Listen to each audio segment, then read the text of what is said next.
إنك حميد مجيد.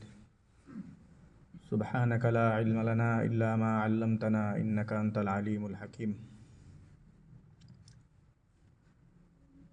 আল্লাহ পাক রব্বুল আলামিনের দরবারে অসংখ্য শুকরিয়া। আমরা আল্লাহ তাআলার গুরুত্বপূর্ণ বিধান এশার ফরজ আদায় করার পরে আল্লাহ তাআলার সবচেয়ে প্রিয় জায়গা মসজিদের মধ্যে আল্লাহ পাক রব্বুল আলামিনের প্রিয় কাজ আল্লাহ তাআলার জিকির আজকার ইত্যাদিকে সামনে নিয়ে আমরা বসার সুযোগ পেয়েছি, আলহামদুলিল্লাহ।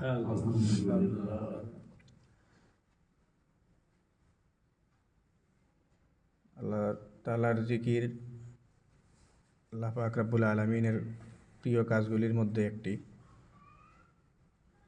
আর যেহেতু নিয়মতান্ত্রিকভাবে আমাদের আল্লাহ তাআলা এই তৌফিক দান করছেন যে নিয়মিত প্রতি সপ্তাহে এই আয়োজন আমরা এখানে করি, তো এই জন্য খুব জায়গাটাই এই ধরনের কোনো জায়গা না যেখানে লম্বা চৌড়া জিকির ইত্যাদি নিয়ে কথা বলার জায়গা না। এখানে জিকির আজকার ইত্যাদি একটু সময় দেওয়া, জিকির আজকারে মশগুল হওয়া, এটাই মূল উদ্দেশ্য। তো এই একটা বিষয়কেই সামনে নিয়ে আমরা যেহেতু সবসময় জমা হই, এজন্য এই হুবহু একই টপিকে নিয়মিত আলাপ করা, এটা খুব বেশি বড় আলাপের কিছু নাই। সব আলাপ আপনাদের শোনাই আছে। আপনাদের ইমাম সাহেব হুজুর নিয়মিত আপনাদেরকে নিয়েই যেহেতু এই কাজটা করেন, ছোটোখাটো 2-4টা কথাও যদি এই সংক্রান্ত বলা হয় তাহলে এই বিষয়ক কথাবার্তা সব আপনাদের জানা হয়ে যাওয়ার কথা। তো যেহেতু পুরাতন টপিকেই, যেই টপিকে সবসময় কথা বলেন, তারপরেও 1-2টা কথা আমরা আপনাদের সামনে উপস্থাপন করি। আল্লাহ তাআলার জিকির ইত্যাদিতে লিপ্ত হওয়া, আল্লাহ পাক রব্বুল আলামিনের জিকিরে মশগুল হওয়া, এটা মানুষকে আল্লাহ তাআলা যে দায়িত্ব দিয়েছেন, আল্লাহ তাআলা এই দুনিয়া যেই কারণে টিকায়া রাখবেন যাদেরকে দিয়া, তো এই জিকিরটা দুনিয়া নিজাম ঠিক রাখা, দুনিয়াকে সচল রাখা, এই দুনিয়া সচল রাখার দায়িত্ব, দুনিয়ার যাবতীয় কার্যকলাপ এগুলি কারা পালন করবে, এটার জন্য আল্লাহ তাআলা মাখলুকাতের অনেককেই প্রপোজাল দিছেন। আল্লাহ পাক রব্বুল আলামিন বলছেন যে কিছু দায়িত্ব আছে, এই দায়িত্ব ঠিকঠাক মতো পালন যদি করা যায় তাহলে যেই এত বড় দুনিয়া আমি সৃষ্টি করছি সেই দুনিয়া টিকে থাকবে, না এলে এই দুনিয়া ভাঙ্গা পড়বে। এইগুলো দায়িত্ব তোমরা কি নিবা কিনা? অনেকেই আল্লাহ তাআলা বলছেন এই দায়িত্ব নিবে কিনা। আল্লাহ তাআলা নিজেই কথা বলতেছেন, ইন্না আরাদনাল আমানাতা আলাস সামাওয়াতি ওয়াল আরদি ওয়াল জিবালি। আসমানেরও বলছি যে তুমি এই দায়িত্ব নিবা কিনা, জমিনরে বলছি এই দায়িত্ব নিবা কিনা, পাহাড়েরও পর্যন্ত বলছি যে এই দায়িত্ব তুমি নিবা, গ্রহণ করবা কিনা। সবাই ভরকে গেছে, কেউই সাহস করে নাই যে এত বড় দায়িত্ব আমরা নিব। পরে শেষ পর্যন্ত এই দায়িত্ব মানুষের কাছে দেওয়া হয়েছে। ওয়াহামালাহাল ইনসান, মানুষ এই দায়িত্ব নিছে। আল্লাহ পাক রব্বুল আলামিনের বিধিবিধান, শরীয়তের যত আহকাম তাকালিফ এগুলো আছে, এগুলো মানুষকে আল্লাহ পাক রব্বুল আলামিন এই দায়িত্ব দিয়েছেন। মানুষজন বিভিন্ন কার্যকলাপ করে যেগুলো মৌলিকভাবে মানুষের দায়িত্বের মধ্যেই পড়ে। আল্লাহ তাআলা মানুষকে দিয়েছেন, এই সৃষ্টি করছেন যে তোমরা আল্লাহর এই বিধান, এই কথাবার্তা এগুলি মাইনা চলতে হবে। আর আল্লাহর জিকির এই জিনিসটা এমন এক বিধান, যেই বিধানটা আল্লাহ তাআলা দায়িত্ব যারা নিছে না এরা পর্যন্ত এই বিধান পালন করে। আল্লাহর বিধান মানা, আল্লাহ তাআলার বাধ্যবাধকতা, আল্লাহ তাআলার হুকুম আহকাম বর্তায় সাধারণত 2 শ্রেণীর উপরে। মানুষের উপরে আর জিনের উপরে। এরাই সাধারণত আল্লাহ তাআলার কথার অমান্য করলে জাহান্নামের আগুনে এদের জ্বলা লাগবে। অন্য কোনো মাখলুক জাহান্নামে জ্বলা লাগবে না, আবার ভালো কাজ করলে জান্নাতে যাওয়া লাগবে এমনও হবে না। আল্লাহ পাক রব্বুল আলামিন এর যত মাখলুক আছে সব মাখলুক যেই কাজটা করে এই কাজটা হইল আল্লাহর জিকিরে লিপ্ত হয়। কোরআনে কারীমের বহু জায়গায় ওয়াইসাব্বিহুর রাদু বিহামদিহি ওয়াল মালাইকাতু মিন খিফাতি, মেঘমালা, মেঘপুঞ্জ এগুলো আল্লাহর জিকিরে লিপ্ত থাকে। পশু পাখি এরাও লিপ্ত থাকে। আল্লাহ তাআলা বলতেছেন যে তোমাদের এটা বুঝে আসা কঠিন, ওয়ালাকিন লা তাফকাহুনা তাসবিহাহুম, যদিও তোমাদের এই বিপদগুলি বুঝে আসে না এরা যে তাসবিহ পাঠ করে। তো আল্লাহ তাআলার এই জিকির এমন এক জিনিস, যেই জিনিস বন্ধ হয়ে গেলে আল্লাহ তাআলা এই দুনিয়া ধ্বংস করে দিবেন, আর এই দায়টা মানুষের নিতে হইব। কিছু কিছু অপরাধ আছে যেই অপরাধের কারণে বড় অঘটন ঘটে। বড় অঘটন ঘটলে তখন সবাই বলে যে আচ্ছা এগুলি করছিলে, এটা করছিলে, কত কিছু করছিস তা করতে, এটা কেন করতে গেলি? খুব বড় অপরাধটা যেটা, এটারে মানুষজন মেনশন করে বলে যে কত কিছু করছ, আচ্ছা এটা তো সতর্ক থাকা দরকার ছিল, এই কাজটা কেন করতে গেলি ওরা? তো এই জিকির বন্ধ করে দেওয়া এটা হলো এমন এক কাজ যেই কাজের কারণে দুনিয়াই ধ্বংস হয়ে যাব। হাদিসের মধ্যে আছে, নবী সাল্লাল্লাহু আলাইহি ওয়াসাল্লাম বলেন, মুসলিম শরীফের হাদিস, লা তাকুমুস সাআতু হাত্তা ইউকালা ফিল আরদি আল্লাহ আল্লাহ। আল্লাহ আল্লাহ এই কথা যতদিন চালু থাকবে ততদিন পর্যন্ত কিয়ামত হবে না। আল্লাহ আল্লাহ এই আওয়াজ যখন বন্ধ হয়ে যাবে, এই জিকির বন্ধ হইলে কিয়ামত সংঘটিত হয়ে যাবে।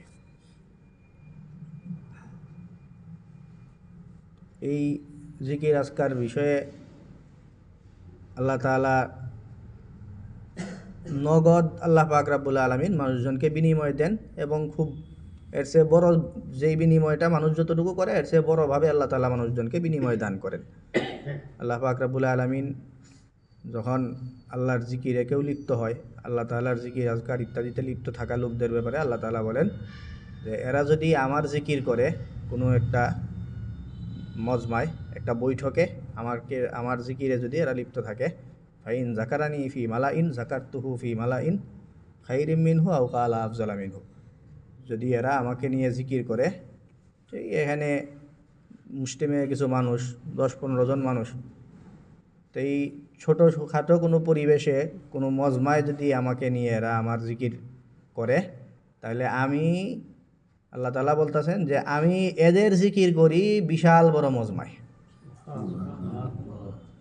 আল্লাহ তাআলার জিকির যত ছোট মজমায় হোক না কেন, আল্লাহ তাআলা এটা বড় মজমায়, বড় সমাবেশে আল্লাহ তাআলা তাদের নিয়ে জিকির করেন। তো এমনিতে আজকে কাকতালীয়ভাবে আমরা যখন কিতাবের তালিম করা হইতেছিল তখনও সেই হাদিস আসছিল, আল্লাহ পাক রব্বুল আলামিন কিয়ামতের কঠিন মুহূর্তে, এই সময় আল্লাহ পাক রব্বুল আলামিন 7 শ্রেণীর মানুষকে ছায়া দিবেন। সাবাতুন ইউজিল্লুহুমুল্লাহু ফি জিল্লিহি ইয়াওমা লা জিল্লা ইল্লা জিল্লুহু। আল্লাহ তাআলার ছায়া ছাড়া, যেদিন ছায়ার খুব দরকার আর আল্লাহর ছায়া ছাড়া আর কোনো ছায়া থাকবেও না, সেই দিন 7 শ্রেণীর মানুষকে আল্লাহ তাআলার ছায়ার নিচে আশ্রয় দিবেন। তো এর মধ্যে একটা শ্রেণীর কথা এখানে আলোচিত হয়েছে, ওয়ারাজুলুন জাকার আল্লাহ খালিয়ান ফাফাজাত আইনাহু। যে ব্যক্তি নির্জনে আল্লাহ পাক রব্বুল আলামিনের জিকিরে লিপ্ত থাকে, আর ফাফাজাত আইনাহু, তার চোখ দিয়ে অশ্রু ঝরাইতে থাকে। আল্লাহ পাক রব্বুল আলামিনের জিকির মসজিদের মধ্যে করা, এই মসজিদে আল্লাহ তাআলার জিকির আজকার এগুলিতে লিপ্ত হওয়া, এটার ফায়দাটা আরেকটু বেশি। আল্লাহ তাআলা নবী সাল্লাল্লাহু আলাইহি ওয়াসাল্লাম হাদিসের মধ্যে উল্লেখ করেন, মা কাদা কওমুন ফিল মাসাজিদি ইয়াজকুরুনাল্লাহা ইল্লা হাফাতহুমুল মালাইকা ওয়া গাশিয়াতহুমুর রাহমা ওয়া নাযালাত আলাইহিমুস সাকিনাহ ওয়া যাকারাহুমুল্লাহু ফি মান ইনদাহ। কিছু ব্যক্তি এরা যদি মসজিদে একসাথে বসে আল্লাহ তাআলার জিকিরে মশগুল থাকে, তাহলে ফেরেশতারা চতুর্পাশ দিয়ে তাদেরকে বেষ্টন করে রাখেন। ওয়া গাশিয়াতহুমুর রাহমা, আল্লাহ তাআলার রহমত তাদেরকে আবৃত করে নেয়। নাযালাত আলাইহিমুস সাকিনাহ, এবং তাদের উপরে আল্লাহ পাক রব্বুল আলামিন প্রশান্তি ঢেলে দেন। আর আরেকটা কথা আছে, সেটা অন্য হাদিসের সূত্রেও আমরা বলছি, ওয়া যাকারাহুমুল্লাহু ফী মান ইনদাহ, আল্লাহ তাআলার কাছে যারা যারা আছে মানে ফেরেশতারা, এদেরকে নিয়ে আল্লাহ তাআলা তাদের জিকির করেন। তো এটা এই পর্যন্ত ফজিলত ইত্যাদির কথা আমরা বললাম। পাশাপাশি আপনাদের সামনে সব কিছু নিয়েই আমরা একটু খোলামেলা কথা বলি, সেই কারণে ফিকহি কথাবার্তা, মাসলা মাসাইলের কিছু ব্যাপার সেগুলোও বলি। এমনিতে দুইটা জিনিস একটু একাডেমিক আলোচনার মতো হয়ে যেতেছে আর কি ব্যাপারটা। জিকির জিনিসটা খুব ব্যাপক একটা জিনিস। এমনিতে আল্লাহ তাআলার জিকির করা এটার সবচেয়ে সহজলভ্য যেই অর্থ, সবচেয়ে বেশি যে প্রযোজ্য যেই কথাটার উপরে, সেটা হলো আল্লাহ তাআলার যেই কোনো বিষয় নিয়ে মানুষের সামনে আলোচনা করা, এটা। আর আমরা নাম যদিও জিকির করি আমরা, বা জিকিরের মজলিস এটা, বা এই প্রতি সপ্তাহে এই দিন জিকির হয়, এই আলাপটা আমরা এমনি করলেও মূলত শরীয়তের ভাষায় বা একাডেমিক আলোচনায় এটারে জিকির না। এটা আসলে যেই কাজটা করি, যেমন এখানে আমাদের সময়গুলোতে জিকিরের আলাপ, জিকিরের মজলিস না, ওইখানে তাসবিহ পাঠ করা হয়। তাসবিহ মানে সুবহানাল্লাহ বা আল্লাহ আল্লাহ, সেটা এই জিকিরগুলি করা হয়, লা ইলাহা ইল্লাল্লাহ এগুলি করা হয়। ওইগুলোর প্রত্যেকটার আলাদা আলাদা নাম আছে। আর আল্লাহর জিকির করা, এই জিকির করার যে হাদিসে যত ফজিলত আছে, এর বেশিরভাগ ফজিলতের অর্থগুলো আসলে প্রযোজ্য হইল আল্লাহ তাআলাকে নিয়ে। যেমন মনে করেন জিকির করলাম না আমরা, এই পর্যন্ত যা করলাম, এখন যদি আমরা সবাই ছুটি উঠা চইলা যাই, আর কিচ্ছু নাই, এখন এই সবাই বাড়িতে চলে যাই, তাইলে এই পর্যন্ত যা করলাম শরীয়তের পরিভাষায় এটার নাম জিকির করা। কিন্তু আমরা আবার এটারে জিকির মানুম না। আমরা জিকির মানতে হইলে সব বন্ধ করে পর কিছুক্ষণ আল্লাহ আল্লাহ এগুলি করতে হইব, তাইলেই আমরা মানুম যে হ্যাঁ জিকির হয়েছে। কিন্তু এই পর্যন্ত যত ফজিলতের কথা আমরা বললাম কোরআন হাদিসের আলোকে, সবগুলি ফজিলত এই আল্লাহর জিকির যারা করে এদের এই ফজিলত এগুলি ইতিমধ্যে কমপ্লিট হয়ে গেছে।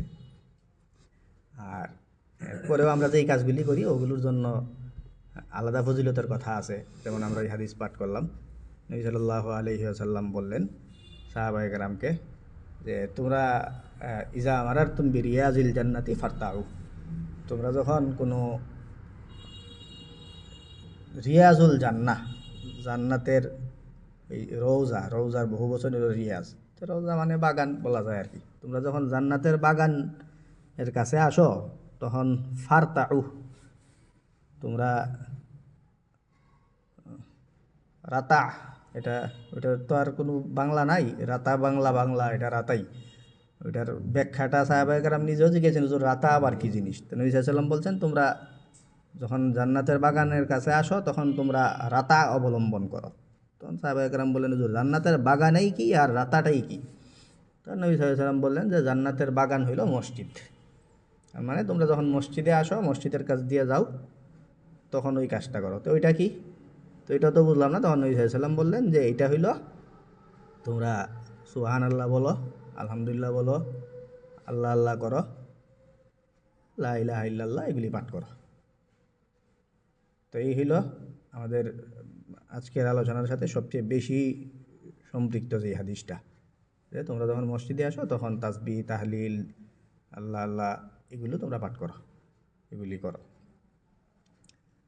আর এগুলো করার জন্য সবচেয়ে সুন্দর মুখ্যম যেই উপায়, সেই উপায়টা আজকে তালিমের হাদিসে বলা হয়েছে। তো এইটাই আমরা করার বেশি চেষ্টা করুম। এই জিনিসটা মনে করে দেওয়ার জন্য সপ্তাহে একবার আয়োজন করা হয়। এই আয়োজনগুলি সুন্দর আয়োজন। ওই আয়োজনগুলি জায়েজ না না জায়েজ এগুলি নিয়ে আমাদের বিভিন্ন যাদেরকে আমরা সঠিক পথের উপর আছে বলে মনে করি না, এরা আলে হাদিস বা এই টাইপের লোকজনের কিছু আপত্তি আছে। বাকি আমাদের ফুকাহায়ে কেরাম, দেওবন্দি ধারার লোকজন, হানাফি মাযহাবের লোকজন প্রত্যেক সবাই এটাকে উপযুক্ত, বর্তমান যেই সময়ে মানুষের জ্ঞান কম, ধর্মীয় জ্ঞানের ব্যাপারে মানুষের জানাশোনা কম, এই সময়টাতে এগুলো মাঝে মাঝে হওয়া দরকার, হয়ে মানুষদেরকে স্মরণ করায়া দরকার। এজন্য এগুলি খুবই ফলপ্রসূ প্রয়োজনীয় কাজ হিসাবেই আমরা মনে করি, যে এরকম নিয়মিত সপ্তাহে হোক মাসে হোক এই ধরনের আয়োজন করে আপনাদেরকে মনে করায় দেওয়া। কিন্তু মনে করানোর পরে আপনারা আবার এটা মনে রাখবেন যে এটার সবচেয়ে সুন্দর উপায় সেটাই, যেটা আমরা তালিমের হাদিসে পড়া হয়েছে, ওইখানে বলা আছে। আপনারা একটু খেয়াল করলে আর একটু মাথা খাটাইলেই বুঝবেন কি বলা আছে, যে আল্লাহ তাআলা 7 শ্রেণীর মানুষকে জায়গা দিবেন, এর মধ্যে এক শ্রেণীর মানুষ, একটা লোক, সেই লোকটাই যে লোকটা আল্লাহ তাআলার জিকিরে মশগুল হয় খালিয়ান, নির্জনে, ফাফাজাত আইনাহু, যে কোনো ফরজ কাজ, জরুরি কাজ ছাড়া নফল কাজ ইত্যাদি সব কাজই নিজে করা, নির্জনে করা, এটাই সবচেয়ে উপযুক্ত জায়গা, উপযুক্ত সময়। বাকি আমরা এই সময়ে মানুষজন এগুলি করেই না। এত ভালো মানুষ এখন দুনিয়াতে এরকম নাই, মানুষজনের আমলি অবক্ষয় ঘটতেছে, যেই কারণে এই ব্যাপারগুলোকে আনুষ্ঠানিক রূপ দিয়ে মানুষকে আমরা মনে করাইয়া দিই। বারবার মনে করাইয়া দিলে আস্তে আস্তে মানুষজন সুন্দরভাবে হয়তো করবে। তো এই জন্য পাশাপাশি আমরা এই কথাটাও বলি যে জিনিসটা সাপ্তাহিক আয়োজন, কিন্তু কাজটা সাপ্তাহিক না, নিয়মিত কাজ। আপনারা যারাই এখানে আসেন এই সবকটা নিয়ে যাইবেন, প্রতি সপ্তাহে এটা রিমাইন্ডার হিসেবে কাজ করতে পারে। জিকিরের ব্যাপারে কোরআনে কারিমে আল্লাহ তাআলা এই কথাই বলেন। আমরা এই কাছাকাছি কথা কোনো জুমায়ও 2-1 সপ্তাহের মধ্যে আমরা বলছি। শাবান মাস চলতেছে, তো এই শাবান মাসে নবী সাল্লাল্লাহু আলাইহি সাল্লাম রোজা রাখতেন। নবী সাল্লাল্লাহু আলাইহি সাল্লাম শাবান মাসে রোজা রাখতেন। সাহাবায়ে কেরাম জিজ্ঞেস করলেন, উসামা রাদিয়াল্লাহু তাআলা সম্ভবত জিজ্ঞেস করলেন যে আপনি এত বেশি রোজা রাখেন শাবানে? তখন নবী সাল্লাল্লাহু আলাইহি সাল্লাম বললেন যে যালিকা শাহরুন ইয়াগফুলুন নাসু আনহু বাইনা রাজাব ওয়া শাবান। এটা তো একটা মানুষের নেতিয়ে পড়ার মাস। এই সময়টায় মানুষজন অলসতা ধইরা ফেলে। মানুষজন রজব মাসে, হারাম মাস ছিল, সম্মানিত মাস, খুব বেশি রজব মাসে ইবাদত বন্দিগি করে। এরপরের একটা মাস আছে রমজান মাস, যেই মাসেও মানুষ খুব বেশি ইবাদত বন্দিগিতে মশগুল হওয়ার জন্য প্রস্তুতি গ্রহণ করা শুরু করে। তো সামনেও ইবাদত করব, পিছনে ইবাদত করে আইছে, মাঝখানে মানুষজন একটু ইবাদতের মধ্যে একটু ভাটা পড়া শুরু করে। এই ভাটাটারে কাটানোর জন্য আমি মানুষজনকে মনে করাইয়া দিই, এই জন্য এই মাসে বেশি বেশি রোজা রাখি। তো এই জিকিরটা ওই একটা ওই রকম, আমাদের এই আয়োজনটা আপনাদের এই মনে করাইয়া দেওয়ার জন্য। জিকিরটা আল্লাহ তাআলার এই জিকির, এটা যে কোনো কাজের ধারাবাহিকতাটারে রক্ষা করে। কোরআনে কারিমে আল্লাহ পাক রব্বুল আলামিন বলেন, আলা বিজিক্রিল্লাহি তাতমাইন্নুল কুলুব। আল্লাহ তাআলার এই জিকিরের মাধ্যমে মানুষের অন্তর, যে অন্তরের স্বাভাবিক প্রাকৃতিকত চাওয়াই হইল এই অন্তর একটা সময়, নির্দিষ্ট একটা সময় পর্যন্ত তার তাল হারাইয়া ফেলে। যে কোনো একটা জিনিস এই অন্তরের মধ্যে মানুষের একটা কোনো একটা শিক্ষা দিলে এটা কিছুক্ষণ পর্যন্ত ধইরা রাখে, এরপরে এটার মধ্যে ভাটা পড়া শুরু করে। তো এই ভাটাগুলো দূর করার জন্য এই জিকিরটা নিয়ামক হিসাবে কাজ করে। তো এই কথাটাই বলা হয়েছে, যে তাফসীরের মধ্যে এই কথাগুলি আছে, ইন্নাল কুলুবা তাসকুনু তাজমুদু, জামা আদাত আইসা পড়ে, অন্তরগুলো বইসা যায়। তো অন্তর যে বইসা যায়, এই বইসা যাওয়াটাকে, এটাকে আবার অ্যাক্টিভ করার কাজ হিসাবে আলা বিজিক্রিল্লাহি তাতমাইন্নুল কুলুব, আল্লাহ তাআলার এই জিকিরের মাধ্যমে অন্তরগুলো আবার অ্যাক্টিভ হয়ে ওঠে। তো এই অন্তর অ্যাক্টিভ হয় এই জিকিরের মাধ্যমে, এই কথাটাই এখানে বলা হয়েছে। এবং বিশেষ জিকিরের কিছু সবক আসবাক, বেশ লম্বা সবক, এগুলি আপনারা আমাদের কাছ থেকে, ইমাম সাহেব হুজুর আপনাদের কাছে নিয়মিতই সময় দেন, আমার কাছ থেকে আপনারা গ্রহণ করবেন। জিকিরের এই পর্যন্ত তো জিকির নিয়ে আমরা বেশ কিছু কথা বললাম, আর জিকিরের কিছু সিলেবাস আছে। তো সিলেবাসের আলাপটা খুব লম্বা, দেওয়া সম্ভব না। তো এই সিলেবাসের আলাপ আছে, জিকিরের সিলেবাস। জিকিরের সিলেবাস মানে হইল কিছু নির্ধারিত জিকির আছে, নির্দিষ্ট জিকির আছে, যেই জিকিরগুলো আবার করার মতো। আবার এই নির্দিষ্ট জিকিরগুলোর মধ্যে বেশ কিছু জিকির আছে যেই জিকিরগুলো আবার সময়ের সাথে সম্পৃক্ত।